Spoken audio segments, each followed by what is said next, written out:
संबंध बड़ा ही विचित्र भाव है ना? हम जीवन में आगे बढ़ते हैं अपने संबंधियों के लिए। हम परिश्रम करते हैं ताकि वो प्रसन्न रहे जिनसे हमारा संबंध है। परंतु कभी कभी ये आवश्यक हो जाता है कि जिनसे हमारा संबंध है उन्हें रोका जाए, उनके मार्ग में बाधा डाली जाए।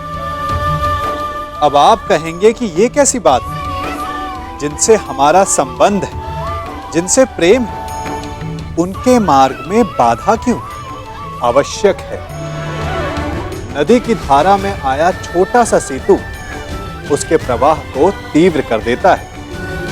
जिनसे हम प्रेम करते हैं उनकी आलोचना आवश्यक है ताकि वो अपनी कमियों को सुधारें, अपनी शक्तियों के वेग को बढ़ाएं और सफलता प्राप्त करें।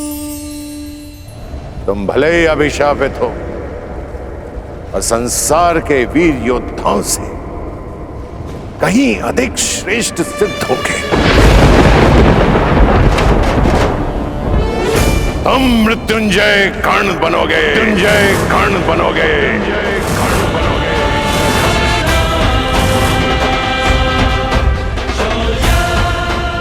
आज तक इतिहास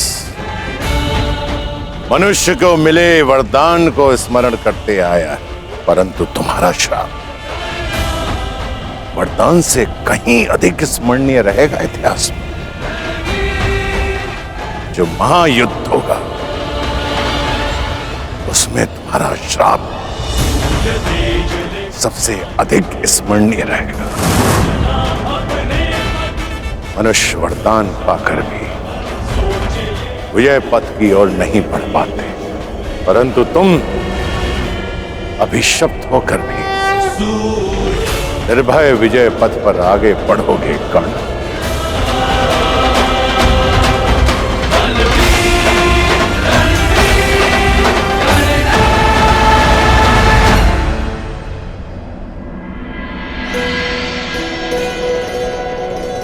आंखों में इतना स्नेह लिए किससे देखी जा रही हो उर्वशी?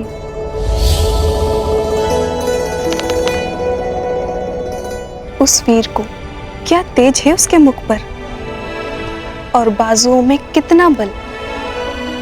ये कौन से देवता है? ये देवता नहीं, ये देवराज इंद्र के पुत्र है, अर्जुन। अर्जुन?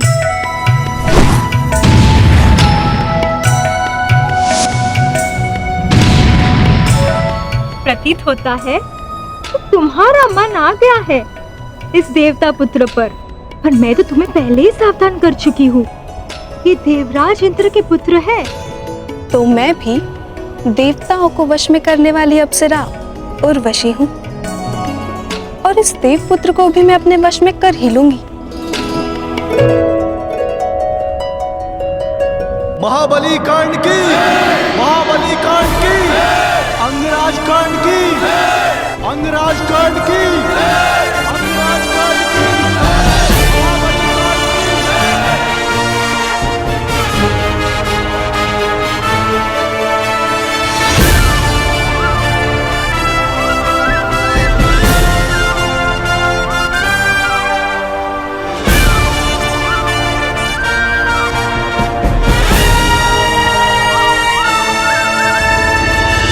पिता महाराज, हस्तिनापुर ने आज दिग्विजय प्राप्त कर ली है, परंतु यह विजय मेरे मित्र अंगराज कर्ण की है। इसके दृढ़ निश्चय, इसके बाहुबल और इसके बाणों की धार ने हस्तिनापुर को आर्यवृत का सर्वश्रेष्ठ साम्राज्य बना दिया है। मुझे ये बात कहने में कोई संदेह नहीं कि जिस प्रकार हस्तिनापुर पितामह भीष्म का सम्मान करता है, आज उसी प्रकार मैं दुर्योधन अपने मित्र कर्ण का सम्मान करता हूं।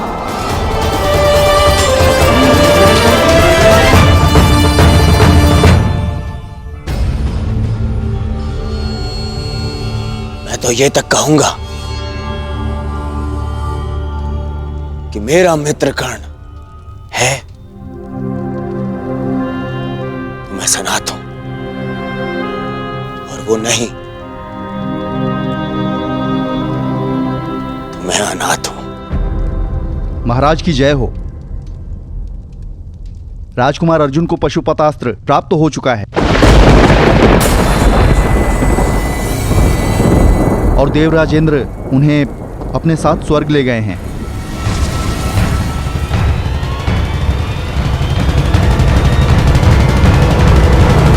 जो शक्ति तुमने इस दिग्विजय से प्राप्त की है पुत्र, उसका तोड़ केवल एक पशुपतास्त्र में मिल गया है अर्जुन को। अब यदि युद्ध हुआ तो बहुत भयंकर होगा। पांडव अपना प्रतिशोध लेंगे पुत्र, पांडव अपना प्रतिशोध लेंगे। तो हम क्या युद्ध से भयभीत हैं पिताश्री? नहीं, मैं युद्ध से भयभीत नहीं हूं पुत्र। मैं उन प्रतिज्ञा से भयभीत हूं जो उन पांडवों ने ली है। मैं देख नहीं सकता पुत्र, परंतु 12 वर्षों से हर रात्रि मेरे स्वप्न में मुझे द्रौपदी का वो श्राप सुनाई देता है। ऐसा प्रतीत होता है कि जैसे वो अग्निसूता अपने दोनों हाथों में अग्नि लिए हस्तिनापुर की ओर बढ़ रही है पुत्र। वो किसी भी क्षण हम सबको भस्म कर देगी, भस्म कर देगी। हमारे पास भारत की सबसे बड़ी सेना है। ये भयभीत होने का समय नहीं है। तो ये उत्सव मनाने का भी समय नहीं है पुत्र। मैं ये युद्ध होने नहीं दे सकता। पांडवों का वनवास समाप्त होने वाला है पुत्र। कुछ करो, गुप्तचर भेजो, यदि आवश्यकता पड़े तो स्वयं जाओ। परंतु उन पांडवों का अज्ञातवास प्रारंभ होते ही उन्हें पकड़कर वनवास भेज दो। हस्तिनापुर और मेरे पुत्रों की सुरक्षा के लिए उन पांडवों का सदा के लिए वनवासी हो जाना ही अधिक श्रेयस्कर है पुत्र। महाराज अब व्यर्थ में भयभीत हो रहे हैं। हमारे पास विशाल सेना है। भारत के सभी महारथी या तो हमारे मित्र हैं या हमारे अधीन। हमारे पास योग्यता है, इतना बल है, फिर क्यों ना करें युद्ध? क्यों न संसार को सिद्ध कर दे कि हस्तिनापुर ने पांडवों का राज्य बल से जीता है, युद्ध के छल से नहीं।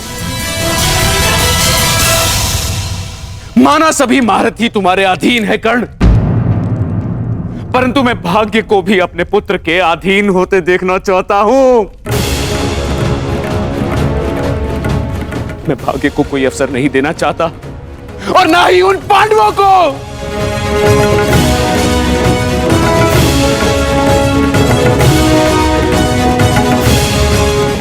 हाँ महीन, आप ही बताइए, क्या एक वीर योद्धा का लक्ष्य युद्ध और विजय नहीं? क्या गुप्त रूप से दृष्टि रखना कृपाणु का कार्य नहीं होता?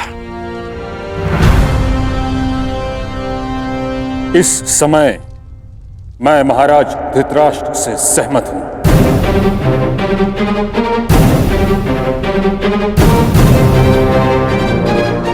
हमें शीघ्र ही पांडवों का पता लगाकर उन्हें पुनः वनवास पर भेज देना चाहिए।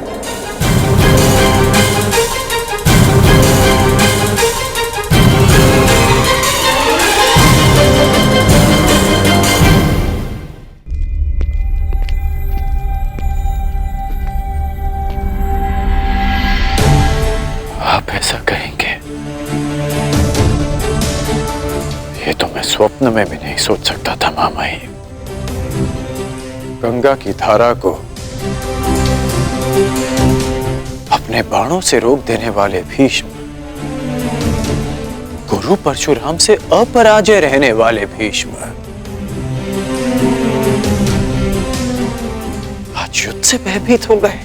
अंगराज कर्ण, तुम एक योद्धा हो, यह भली भांति जानते हो कि सर्वश्रेष्ठ युद्ध वही है जो कभी हो ही ना।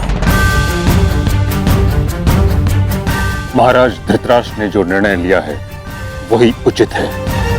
मैंने हस्तिनापुर की सुरक्षा का प्रण लिया है, जिसमें हस्तिनापुर की निर्दोष प्रजा के साथ साथ उसकी सेना भी सम्मिलित है। सबके पास मेरी भांति इच्छा मृत्यु का वरदान नहीं। यदि बिना युद्ध के वो सुरक्षित रह पाते हैं तो यही श्रेष्ठ है और इसमें कोई अन्याय नहीं, क्योंकि नियम यही था, यदि अज्ञातवास में पांडव पहचाने गए तो उन्हें पुनः वनवास पर जाना होगा। परंतु मैंने 12 वर्षों तक जो शक्ति एकत्रित की है वो युद्ध के लिए की है, हस्तिनापुर की सुरक्षा के लिए की है। शक्ति की सृजन का अर्थ ये नहीं कि उसे यूं ही व्यर्थ जाने दिया जाए। तुम्हारे एक अधूरे द्वंद्व को पूर्ण करने के लिए हस्तिनापुर के अस्तित्व की बलि नहीं दी जा सकती।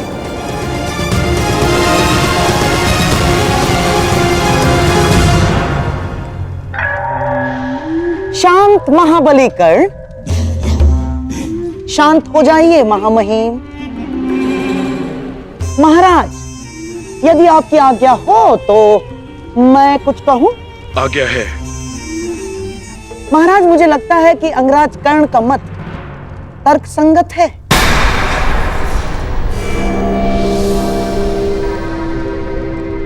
हमें युद्ध के लिए प्रस्तुत हो ही जाना चाहिए महाराज, क्योंकि यही योद्धाओं के लिए उचित होगा। मामाश्री, अब हाँ मेरे प्यारे सम्राट, कर्ण बिल्कुल उचित कह रहा है। और क्या हस्तिनापुर की शक्ति पर तुम्हें तनिक भी विश्वास नहीं? अपनी गदा पर, दुशासन के बाहुबल पर, अंगराज के तेज पर, गुरु द्रोणाचार्य के धनुर्ज्ञान पर और महामहिम के प्रहार पर तुम्हें तनिक भी विश्वास नहीं है दुर्योधन? इन सब वीरों के रहते यदि हमने कायरों की भांति पांडवों को वन में भेज दिया तो क्या लाभ?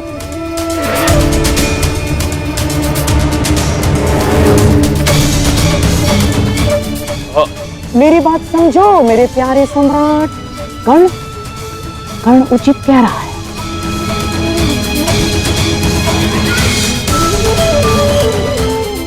इतिहास हमें युद्ध में छल करने वाला कृपण समझे, उससे अधिक श्रेयस्कर।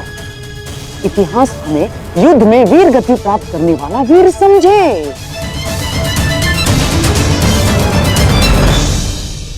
महाराज, क्या आप अपना नाम इतिहास में एक भयभीत पुत्रमोही सम्राट के रूप में लिखवाना चाहेंगे?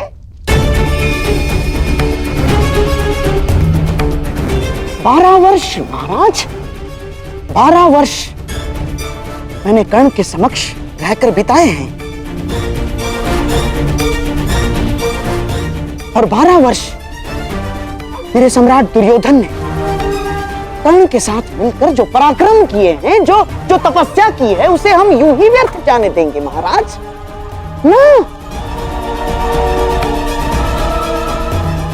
उस तपस्या को, उस पराक्रम को यूं ही व्यर्थ नहीं जाने दे सकते महाराज। हम राजनीति में कूटनीति का बहुत बड़ा स्थान होता है महाराज, माना, परंतु कभी कभी युद्ध ही एकमात्र त्राण रह जाता है। कहीं इतिहास ये कहकर हस्तिनापुर का अपयश ना करे महाराज कि उसने अपना अंतिम युद्ध द्यूत की बिसात पर खेल डाला ना। विश्वास करो दुर्योधन, यही एकमात्र अवसर है। मान लो मेरी बात।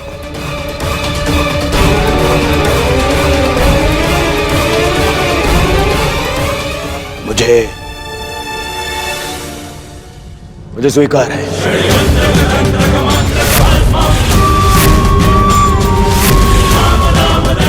यदि युवराज की यही कामना है तो यही सही। सभा समाप्त हुई।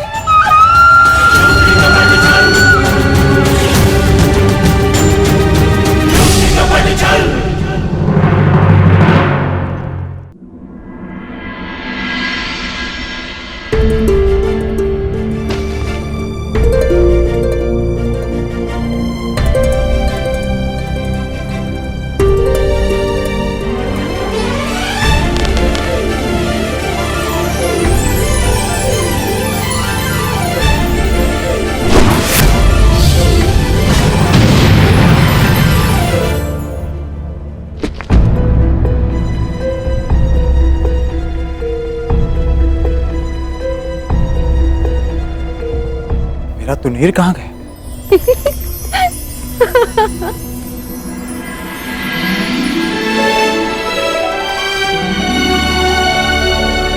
कब से देखे जा रही हूँ वीर, अभ्यास पे अभ्यास किए जा रहे हैं। तनिक विश्राम तो कर लो। मेरे पास विश्राम का समय नहीं। मुझे मेरा तुनीर लौटा दीजिए देवी। उर्वशी, उर्वशी नाम है मेरा।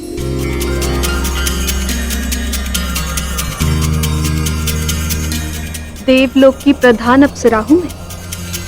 हम स्वर्ग भ्रमण पर जा रहे हैं, आप भी चलिए। क्षमा चाहता हूँ देवी, मैं यहाँ स्वर्ग भ्रमण के लिए नहीं आया। मैं यहाँ इसलिए आया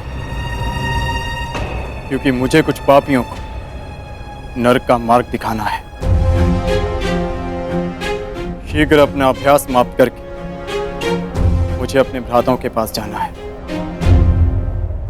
जो दूर है उसकी इतनी चिंता, और जो समीप है उसका प्रेम और अभिवादन स्वीकार ही नहीं रहे हो। मैं तुम पर मोहित हूँ वीर, मुझे प्रेम दान करो, मेरे मन की अग्नि को शांत करो। क्षमा कीजिए देवी, मैंने 13 वर्ष का ब्रह्मचर्य व्रत लिया है। प्रणीपा।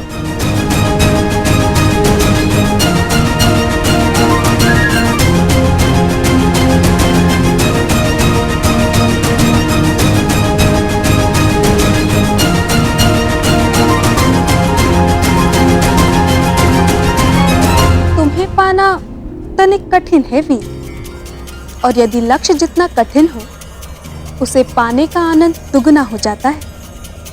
आपको अपना ब्रह्मचर्य व्रत तोड़ना ही होगा।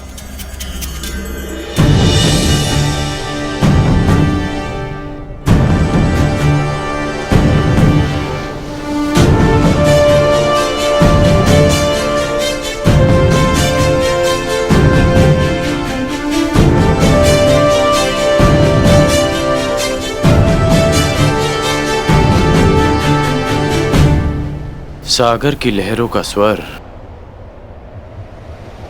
सुन रहे हैं मामही? युद्ध की रणभेदी सुनाई दे रही है ना आपको? आप कितना भी प्रयास कर लीजिए इस युद्ध को रोकने का, परंतु हस्तिनापुर के द्वार पर 12 वर्ष पूर्व ही युद्ध का शंखनाद हो चुका है। हाँ, जानता हूं। इसी कारण इस युद्ध को रोकने का प्रयास कर रहा हूं। राज्यसभा में मैंने इस युद्ध का विरोध इसलिए किया क्योंकि बात सिर्फ हस्तिनापुर की सुरक्षा की नहीं। यदि युद्ध हुआ तो आपको युवराज दुर्योधन का साथ देना पड़ेगा, और आप नहीं चाहते कि आपको पांडवों के विरुद्ध अस्त्र उठाने पड़े, और आप ये भी नहीं चाहते कि भाई भाई के विरुद्ध शस्त्र उठाए। हाँ, मैं नहीं चाहता कि भाई भाई पर शस्त्र उठाए, क्योंकि इस युद्ध से विनाश के अतिरिक्त कुछ नहीं मिलने वाला। मिलेगा, अवश्य मिलेगा मां महिम। परिवर्तन, न्याय, अधिकार मिलेगा जो इसके योग्य होगा। युद्ध तो होकर रहेगा मामा, युद्ध तो होकर रहेगा।